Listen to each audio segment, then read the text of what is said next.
আসসালামু আলাইকুম দর্শক, আশা করি সবাই ভালো আছেন। যারা বিভিন্ন প্রয়োজনে টিন সার্টিফিকেট খুলেছিলেন অথবা জিরো রিটার্ন সাবমিট করতে চাচ্ছেন অনলাইনের মাধ্যমে, তাদের জন্য আজকের এই ভিডিওতে আমরা দেখব কিভাবে আপনারা জিরো রিটার্ন সাবমিট করার জন্য ই-রিটার্ন ওয়েবসাইটে একটি নতুন অ্যাকাউন্ট তৈরি করবেন। শুরুতেই বলতে চাই, রিটার্ন সাবমিট করার জন্য আপনাদের কিন্তু শুরুতে একটি নতুন অ্যাকাউন্ট তৈরি করতে হবে এবং অ্যাকাউন্ট তৈরি করার ক্ষেত্রে কোনো ভুল হলে কিন্তু আপনাদের রিটার্ন সাবমিটের প্রসেসটিও শুরু করতে পারবেন না। এর জন্য আপনারা যে কোনো একটি ব্রাউজার ওপেন করে নেবেন। আমি এখানে কম্পিউটার থেকে ফায়ারফক্স ব্রাউজারটি ওপেন করে নিলাম। এখান থেকে আমরা টাইপ করে নেব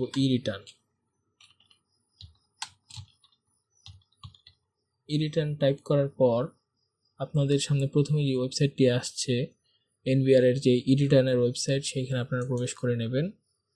তারপরে এখানে দেখতে পাচ্ছেন ই-রিটার্ন লেখা রয়েছে, এখানে আপনারা ক্লিক করবেন। এখানে দুইটি অপশন আপনারা দেখতে পারবেন, আই এম অলরেডি রেজিস্টার্ড অথবা I am not registered yet. এখানে I am not yet registered আমরা এখানে ক্লিক করব, যেহেতু আমরা নতুন একটি অ্যাকাউন্ট তৈরি করব। আমরা এখানে ক্লিক করলাম। এখানে ক্লিক করার পর দেখতে পাচ্ছেন এখানে একটি পপ আপ উইন্ডো ওপেন হয়েছে। এখানে স্পষ্টভাবে লেখা রয়েছে, রেজিস্ট্রেশন করার পূর্বে আপনার মোবাইল নাম্বারটি বায়োমেট্রিক ভেরিফাইড কিনা চেক করুন।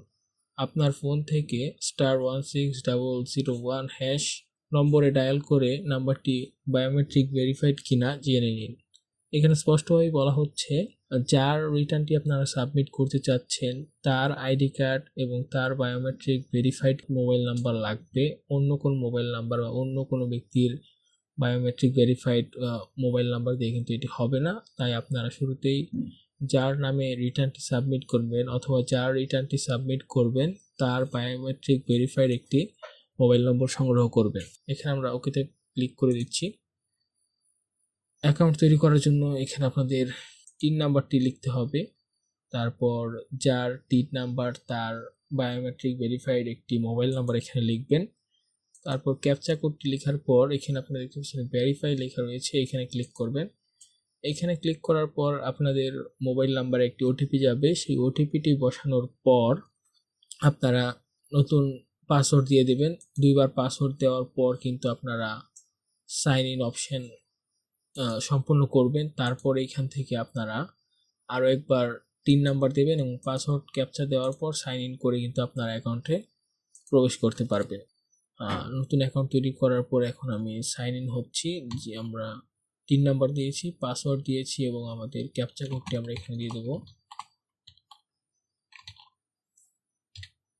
সাইন ইন অপশনে ক্লিক করার পরে কিন্তু আমরা আমাদের অ্যাকাউন্টে প্রবেশ করলাম এবং এখান থেকে কিন্তু আপনার রিটার্ন সাবমিট করতে পারবেন।